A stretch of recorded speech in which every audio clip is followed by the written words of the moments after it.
Hi, everyone. Welcome to another episode of the Cafecito. I'm your host, Christiana. Thanks to our sponsor, We the Plug. We the Plug is an online platform that works with early stage founders from ideation all the way to first seed round funding. If you're interested in learning more about that, definitely reach out to us at WeThePlug, THA, not THE.com. Well, today I'm so excited to have Chris here, part of my namesake, obviously, that's a bonus. But also Chris is one of the members of We the Plug, but also he participated in our incubator, our first cohort incubator that happened last year, last fall. So we are excited to have him here and to share about his business and everything that he's doing in the community. Chris, welcome. Hi, thank you for having me. Sorry, mine's over. Hey, I know. Well, see, sometimes I forget to have my cafecito, whatever that may be. Sometimes I'll drink a little coffee. I'm not a coffee drinker, but I've noticed that I like infused things. So I Yeah, don't I'm a big know. tea drinker, not a big coffee drinker, so I'm Yeah. more with the teas. I feel you a little bit on that. Yeah. I love my tea. I'm drinking some chai tea today, but I understand you got the agua going strong right now, right? Yeah, I just finished a workout not too long ago, so Oh, hydrating. nice. I love it. Let's talk about that, right? The importance of the mental and physical stamina that's needed. So, Chris, I'm so happy to have you here today. Share with the people who you are and what you do. Yeah, so Chris Mavry, I'm the executive producer of Micheaux Media. And basically what we are is we are a full service creative agency that specializes in addressing the needs of Black and Latinx owned businesses. So many different industries, many different aspects, but we feel like there's not an agency that really caters to the needs of, our community. And we wanted to be that, kind of help, that resource to give our businesses what they need to be successful. So when you say media, talk a little bit more about what does that mean? Yeah, so we're probably a little bit of more of an unusual case. My background personally is from entertainment industry, so we do have aspects of not just doing creative for clients that need something in terms of their brand, but we also do release short films depending on what we're working on in our slate for the year. It's just a myriad of different things, but we try to be creative, whether it's in the copy, in the visuals. Just bring our real selves to what we're doing. So when you said that part of your background is in this space, is this something that you've always seen yourself doing from childhood all the way up until now? Or is this something that, when you were in high school or college, you kind of was like, oh, this may be something that I'm interested in? How did you get into this? Okay, so it's a long story, and the answer to that is yes, and 100% yes. So way back, I think when I was probably about 6 or 7, I started acting. Yeah, and my first role that I got was a lead role in a community theater play as in the Jungle Book. And so from there, I just kept doing acting in the high school. So you were Mowgli? Yeah, I was Mowgli. Way back when. My mom has my tapes somewhere, but I love that. The old school VHSs. Yeah, so as I got older into high school, I just had a teacher that really talked about the literary aspects from film translation to book, kind of media in general, and that really sparked an interest in me in terms of film, understanding film.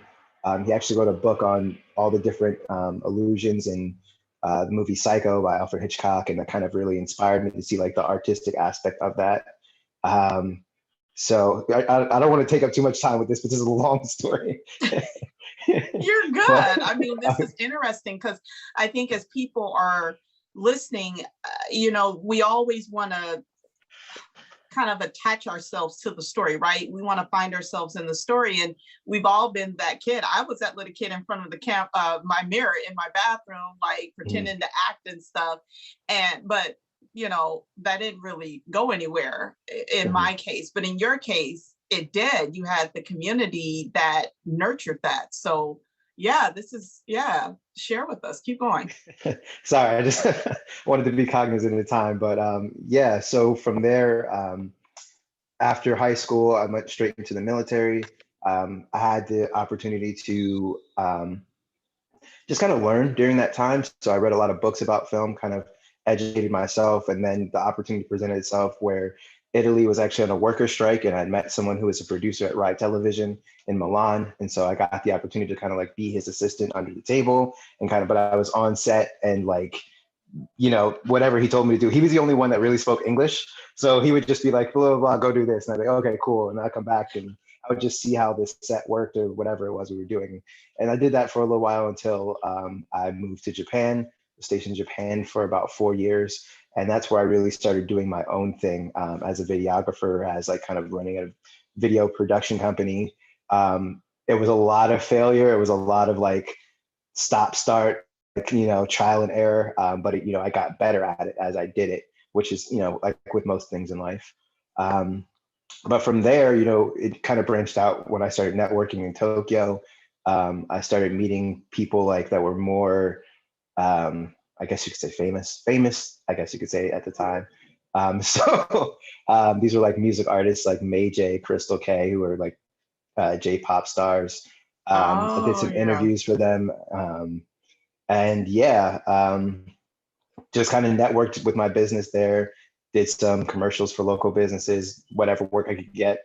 Wasn't very like financially successful, but it was definitely a learning process for sure. But Wow. once I came back to the States, I wanted to continue that. Mhm. I actually changed the name of my company in that transition because originally we had a name that didn't really work and didn't really translate.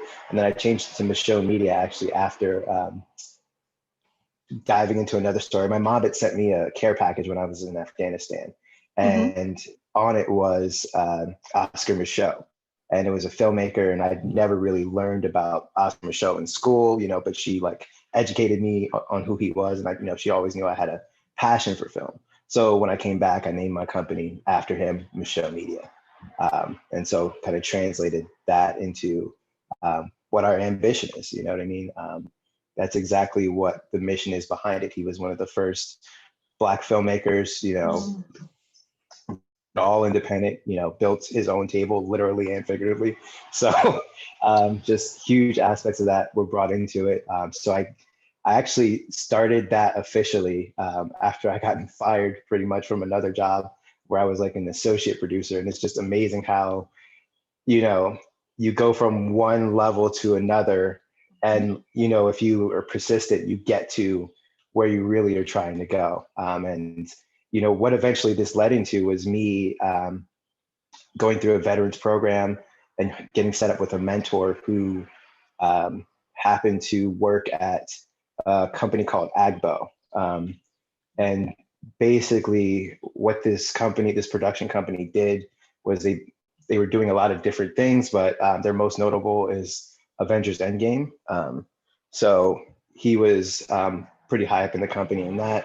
He basically mentored me, kind of schooled me up on the industry. And through that, he got me an opportunity to work at Macro, which is the same company that just recently released Judas and the Black Messiah. Um, Exactly. That's what I was just thinking of. I was like, wait a minute, I've heard of that. Yeah. yeah, so basically it was just me taking the punches, rolling with him, and just getting these experiences, trying to bring them all in and build my own thing, in the same way that Oscar Micheaux did, working with a team of Black marketers, Black creators, Hmm. Hmm. and not just Black exclusively, but, it's more about building a truly diverse vision where I don't, Yeah. exclusively work on a nepotism scale, but with Yeah. people that are good about what they do and love what they do and are passionate about it. So, yeah, with that, we've seen we're still kind of upstarting, still getting started, but we've seen a moderate amount of success. We're doing a short film right now called Colored Outside the Lines. Excuse me. Let me take a sip. I've been talking a little too much. It's okay. I'm going to jump in a little bit before you transition into the new project that you're working on. I wanted to kind of hold space a little bit for something that you brought up as you were coming of age and really taking on this genre of film and filmmaking and videography, and you found yourself in spaces with opportunity that allowed you to really build your resume. And again, when we're thinking about our youth, especially our youth of color, either Pan-African or Latinx, oftentimes we see that those opportunities aren't provided for them for whatever reason. Maybe it's a financial one, maybe it's their parents not being open for them traveling. I know that you said that you went into the military and that really opened up doors for you as well. But I want to actually have you talk a little bit about two things. One part is how you had the support from your parents, your mom, in guiding your or helping you as you got found your way along this pathway. And then the other part is how you use the military strategically. You know, it wasn't just you out young in the military wilding out. It was partially. It was partially that. Okay, It was but it partially wasn't that. all of that. It No, wasn't yeah. just all of that. You wasn't just Yeah. working and partying. You found a space for your craft. So talk first about how the support from your family really helped. And I think you had mentioned some mentors from your schooling that helped encourage you, and then about how you were strategic with your military career. Yeah. So growing up, I was definitely the weird kid. Like everybody, I was the kid that was into like anime and I was hyped on Dragon Ball Z. Like that was But is that still? 1,000%. I That's feel still like me. that's That's still, normalized now. it's normal now, but back then it wasn't cool. Like if you wasn't like, you know what I mean? Like, I don't know, the Locks or 50 Cent or somebody, it was like, it wasn't cool. You know what I mean? You couldn't be that kid in that space at the time. And so like, I was the Because you kid grew that, up in Philly, right? yeah, in between Philly and a Yeah, smaller town too. So yeah, it was like if you weren't that kid that was into that, like if you weren't rapping, balling, you know how it is in the neighborhood, yeah, like that's who yeah. gets the attention, right? Right. So it was like, oh, like you're the odd one out, you're the weird kid, which to me, like at the time, it was like, okay, like whatever, I'm just gonna do me. But obviously you struggle with it. But the problem with it was that, I would try everything. Like, my mom would put me in sports and I was just terrible. Like she would tell you to this day, like we had this conversation maybe like a month ago, talking about just how bad I was at like every single sport. But she gave me the room to like try it and fail. Like, okay, like you don't like this, like let's move on to the next thing. And so like her and my dad really supported me, like, like figure out what you like. You know what I mean? Yeah. It's not going to be what everybody else does. It's going to be the thing that you're really going to enjoy. And it would always show up if I had a performance and things like that. And I really loved acting at the time. So they were very supportive of that, including having one of my teachers, like I was mentioning, he kind of really incorporated. He was my English teacher, but incorporated the literary into the film. And as a kid just watching TV, you don't really realize like, oh, like a lot of this is based on books, you know what I mean? Yeah. And it was so interesting because the way he actually would tell us short stories and things like that made me want to like read more and dive deeper into it, which I think is the goal of any teacher, right?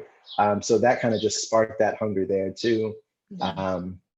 Yeah. So I'm sorry, that's your first question. That's my first question. And then the follow-up was you had mentioned about how when you got into the military, you chose the military. Because again, I think it's important that we highlight this because a lot of our young males especially are recruited heavily and see that as their only way out. I know my partner, Luis Martinez, he took the opportunity of going into the military as his way of building. But not many use it in a strategic way to help them build out their careers. Sometimes it's just going in, doing the job, and then partying, and then you retire at whatever age, and then you're like, okay, what am I going to do with my life now? But you seem to be very strategic with when you went in and how to leverage things. So can you share a little bit about that? Yeah, so I think for me, I came out of high school knowing like, look, kid, like you're in the bottom 15% of your class, probably bottom 25. Like you're not going to Harvard, you're not going to Yale. It's just not happening for you. And I think that was a realistic thing that I had to look at and be like, look, that's not you. You don't like school per se. You don't really know what you want to do yet. You need to figure out something that's like you can earn a living and still send something to moms, like, you know what I mean? Figure something out. Yeah. And that was a lot of what my motivation was. It was like, I needed to figure out a way to get to where I wanted to go, but I still had that passion for film inside my heart. So it was the thing to where I knew that, you know, I could work an 8-hour job and still on the sidelines, you know, read some books, learn how to edit. And then maybe by the time my time is over, I can be in a position to just hop in somewhere where I would have been in terms of school or whatever, and pick back there with, you know, an education behind me, you know what I'm saying, a little money in the bank, and, you know, just the ability to move how I wanted to move. So that's a lot of how I went into it thinking in terms of strategically. It was a struggle because I think it was a lot of it being out of my element, doing something that I wasn't really used to, and really learning from that, learning from those struggles was a lot of what really has kind of pushed me and accelerated me now to know that I overcame that back then. I can still do this in my business. I can still push forward like this. Cause I mean, there were times where we were working 12, 14-hour days. And it's like, well, okay, I did it for them and I don't really necessarily love that. Why can't I put 10, 12 hours or whatever it might be, give my effort into my business and see that grow? So. Yeah. And did you like work through this process on your own, or did you have mentors that you reached out to, advisors in your life that you reached out to help you along the way with this decision? It was a bit of both. I can't say like early in my military career or early going in, I had somebody like advising me at the time. Full disclosure, my dad had went back to jail like right before I joined, like was into high school. So I didn't see him for like a long period of time. And so it was kind of like my dad would always be the person I would like, yo, what should I do? Blah, blah. But from there, it was just like, okay, you got to kind of figure this out on your own now, however that might be. So, yeah, I mean, I can't think of one person, but I always was willing to embarrass myself, truthfully, and ask the stupid question in terms of me getting some knowledge, right? So, you know, a lot of people, they told us when we got into the military, hey, there's like a financial advisor on base. Go talk to him, see what you can learn, blah, blah, blah. And nobody would take advantage of it.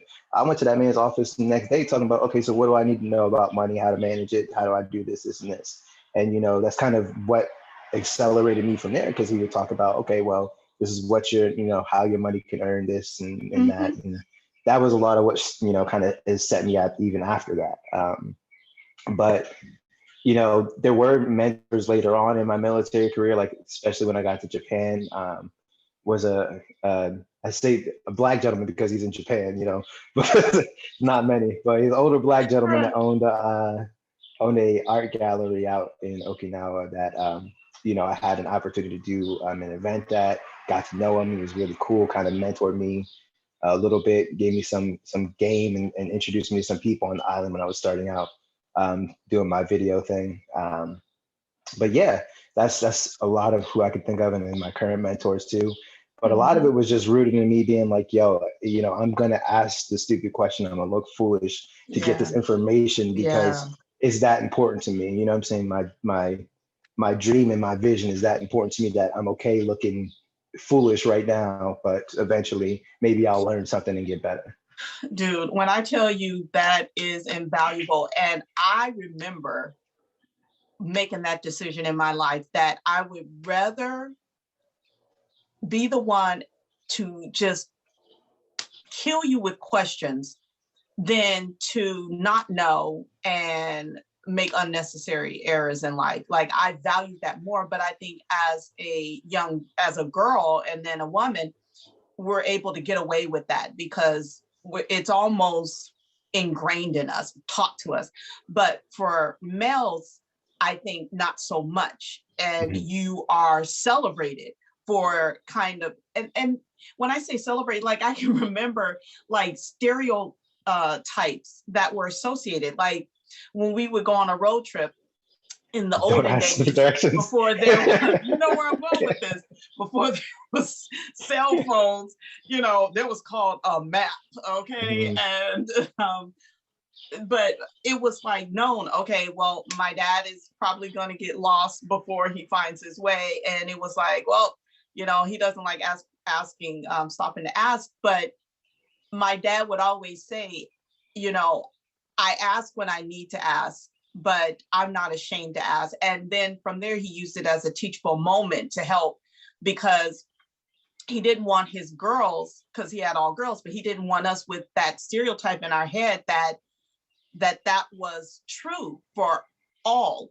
And I think you made a good point right now when you were saying I was willing to put myself out there. And when I work with with youth and young adults, I oftentimes will see more often girls' hands are shooting up, not so much the boys. And so I'll have to like pull, you know, it out of them, but in a safe way, so that they know they're in a safe space and can raise their hand. And I won't try to, I'll do everything in my ability to make them feel affirmed and not, you know, embarrassed or anything like that. But I think that, to your point, if you're willing to put yourself out there and risk the embarrassment, but know that there's gains in putting yourself out there. Like you said, you went and talked to the coach or the advisor that nobody would go to. Oh my God, I would see it all the time. And I think that it's really important, especially coming out of cities like Philly. Like, dude, it's challenging. And you come from a diverse background, right? You're Afro Latino. Yeah. And so having that, as well as being enriched in your journey, you know, in spite of all the challenges that you experienced in your home life, highs and lows, as we all do, you still was able to hold on to I'm going to put myself out there. I'm going to take these risks. And again, I just want to celebrate that, because I think that narrative is something that we constantly need to push forth, especially for our young men and boys, to remind them that, dude, it is okay to put yourself out there, to ask for help, I mean, even if you feel like you're in a compromised position where, you know, folks may talk about you or laugh at you, like, who cares? Like, this is about you. I just want to win. I don't care if I look good while doing it. You know what I mean? Right. Exactly. So anyway, I appreciate that, about you sharing that and your transparency with that. So talk to us. You had mentioned that there was a project that you were working on, a short film. So what is this short film that you're working on right now? Yeah, the project is called Colored Outside the Lines. It's a short film basically dealing with issues of police brutality, racial inequality, and just generally the African American experience. Basically, the idea stems around, you know, bringing Black creators together from all over the world and having them do a small section. So we're looking at about 20 to 30 different animators, each doing like a small section of it, whether it's a minute or 30 seconds. And each person kind of has their own style, their own perspective on what, you know, the script is saying to them, and we'll animate it as such. Right now, we have a number of different talented artists, but we were lucky enough to get for our art director, Justin Richburg, who is the key art director, or key animator. He was art director on Childish Gambino's "Feels Like Summer" video. Oh wow, yeah. Yeah, so he's been working on this project with us, and we're still just trying to get it together. We just finished a couple of different other segments. We have Noah Lawrence Holder, who's another really awesome animator on here, as well as a team at Lumo Studios who've just done an amazing job. It's beautiful. Everybody I've shown it to has been just thoroughly impressed, and I'm just so excited about the way it came out. So right now we're just pitching it around, trying to get some more funding and get some more animators in. But yeah, that's kind of what we're working on right now. Wow. Okay. So are you all still in production, or have you wrapped? And yeah, so where are you in the process? Yeah, so right now what we wanted to bring out was just an initial sizzle reel. So we have just those Wait, first well, three. hold on. You used some terminology that went right over my head. Some what reel? A sizzle reel. So basically, it's just a short, like a trailer, pretty much, detailing a little bit about what the project is about. Okay. Um, and we're gonna, show those visuals to try and hopefully get more people interested and invested in the project. Yeah, that's Is the it kind plan of right like now. a trailer for those of us that are still Yeah, struggling trailer. with it? Okay. Yeah, yeah, Okay. pretty much a I'm trailer. telling you, break it down to the okay. That's So, exactly what it is, a and you trailer. guys are shopping that around to Mhm. generate interest. Yes, absolutely. Oh, okay. And so the project right now that that you have the sizzle reel, Sizzle, yes. sizzle reel, aka the trailer. I'm gonna use the language I'm familiar with. So it's similar to a trailer, but you're shopping that around right now. Is there a place where we can go and like watch it or view it? No. No. Okay. And the only reason why is because there's a lot of complications around pre-releasing it, especially when it's not fully available yet. But in terms of the sizzle reel, we'll have the sizzle reel piece together pretty soon, and then people will be able to view the sizzle reel. But in terms of the three pieces we have whole collectively, we're not wanting to release them yet, just because we don't know what legal issues or Uh, liability we may run into if we do get funding and that kind of thing, or when we do I get funding, I should say. understand. Got you, got you, got you. And I feel like I want to go back over what the piece is about. You talked about social injustice in the African American community, but can you kind of like talk a little bit more in depth about like what that looks like? How you all? I mean, obviously you have to protect the breadth of Mhm. it, but if you could share a little bit more. Yeah, so this was a project that I approached a local San Diego poet about. His name is Ronald Williams. He's one of the founders of Black expression poetry. So he, Yes. yeah. Here in So San Diego, Ronald, right? Shout out to yes. Black Sh- Expressions, Shout San out Black Diego. expressions. I will put the link down there because you all need to know about Black Expressions, and that's Expressions with the X. But yeah, shout Mhm. out to them. So you're partnering with them, Yeah, well, I'm partnering with Ronald to, he wrote Ronald? the poem behind it. And so basically what happens is that the animators select a section of the poem to kind of to animate, um, interpret how they feel it.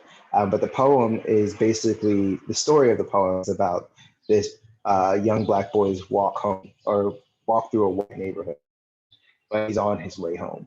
And it's Mm-hmm. just about the societal pressures that he deals with, understanding that the situation is, safe and normal for some, but to Mm-hmm. him, this is an environment where anything could go wrong.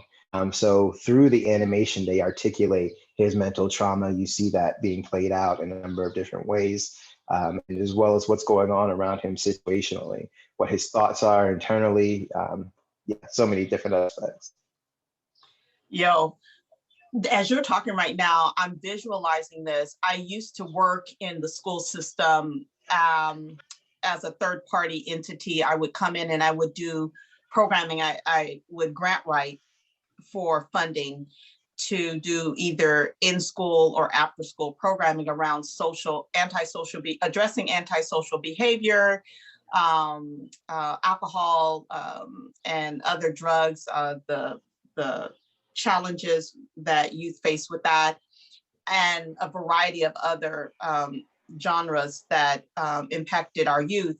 And we were constantly on the hunt for content that was relevant, because a lot of the short films, videos, whatever it is that we would produce was always like boring. And it was like some weirdo academic person that was like 150,000 years old talking in language that was literally outdated, and and you have to know what I'm talking about, the like the scenarios PSA were quality changing. videos. Dude, it was like an after school special, like Yeah. to the 10th degree.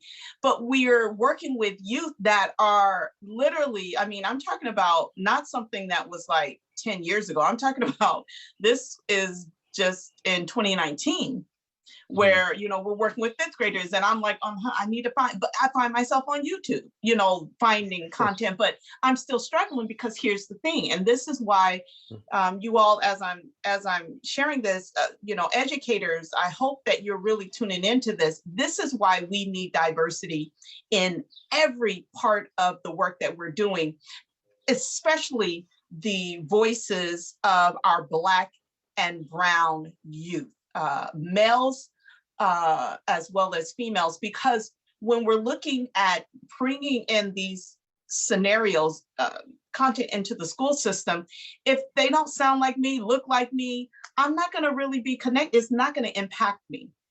I can't really relate. And so what you're doing, Chris, is so important, because you're creating content that, yes, can be used in the adult space to educate, and obviously we're looking forward to seeing it on large platforms like Netflix and Amazon and Hulu. And listen, okay, I'm calling it out. We want it across the board. I think it's also important for us to see it in the education system as well, as part of the curriculum used when we're talking about addressing social injustices. Is content like this that's so needed. And the fact that you all are putting it in animation form is brilliant. Yeah, I mean, a lot of that stems from this pandemic, though, too. We were thinking like, okay, well, physical production, we can't do any of that. How do we still put something out, make it Yeah. relevant? It was really spurned on the heels of the murder of George Floyd, truthfully. Yeah. I didn't really know how to deal with that trauma in a way that I felt was healthy. And this has kind of been that outlet in a lot of ways to express that frustration, express that pain, and really bring it into something that I feel we as people, as human beings, as Americans can kind of relate to. I'm excited for this. So those of us that are watching this, and like I said, whether we're in the education sector, or the startup space, or the film industry, or just maybe young adults watching, or parents, whoever it is, what would you say is the call to action as you are working in the space? Like, what is it that you want anyone watching this to do? Without being overly political, I think a lot of the issues that we have in regards to systemic racism and policing deals with the issue that most officers don't, are immune to many of the consequences. And despite the fact that, we see them as protecting, and maybe the vast majority of them are, good, decent, upstanding citizens, there's a large majority of taxes that are levied against citizens in general because of these police brutality cases. So if we're able to systemically remove those that are committing these heinous acts, or committing kind of these atrocities, especially in the case of George Floyd, I think that number one, we take a more humanistic approach to ending this issue, right? We cut it at the roots, but also from a more generalized standpoint, we save ourselves the burden of having to pay for these mistakes in terms of society, in terms of government, whatever it might be. So I think that that's a double incentive for us to try and end these things. Yeah, I agree with you wholeheartedly on that. For those that are interested in being a part of this project, either financially or volunteering, what is it that they can do to help with the project, to amplify?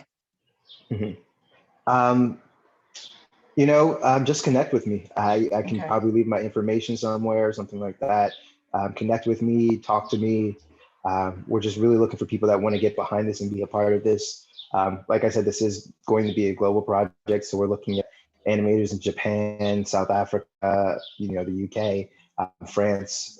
So if that's something that you want to be a part of by, being part of a global movement for Black lives and supporting that and being part of this moment in time, yeah, just reach out to me. I'll leave my information. I'll try to be as available as I possibly can. Yes. Okay. So you all heard it. If you're an animator, if you're an investor, if you are in the know of funding that is available, please, please, please reach out. I will definitely put Chris's information, his email, as well as all his social media links in the bottom part of this, in the comment area, so you all can find it and then reach out and help to evangelize, because again, we know it's all hands on deck with this. And again, those in the education sector, please, please, please look at how we can bring content like this within the school system and incorporate it into the curriculum, because again, we know that a lot of the content that's available is dated, it's so antiquated. And so it is looking to partner with folks in the film industry like Chris that are young and mobile and active and can help to bring the content that we need to impact the youth in the way that we're looking to do so for a more successful future for them. But Chris, I want to say thank you for taking out the time to speak with us and deep dive in as you have with your why behind this. And it was really important that I highlighted your journey, because right now, just like the DEI and people getting into the startup space, I feel like everybody is like a filmmaker, everybody's a videographer, everybody. But when you talk to them, it's like, oh yeah, I just started doing this, a couple of months ago. And so you're like looking for the passion there, but literally it's just like the latest thing to say that they are. And it's just like, dude, come on, man. Like, and for you, it has not been that. And I knew that. I knew that this has been something that was it's in your DNA to do this. And I thought, what better opportunity to showcase that than during the Cafecito. So thank you so much for your transparency. Again, if you all are interested in connecting directly with Chris, you can reach out to him. He's on LinkedIn, Instagram. I am loosely on Instagram, not on Twitter yet. Facebook.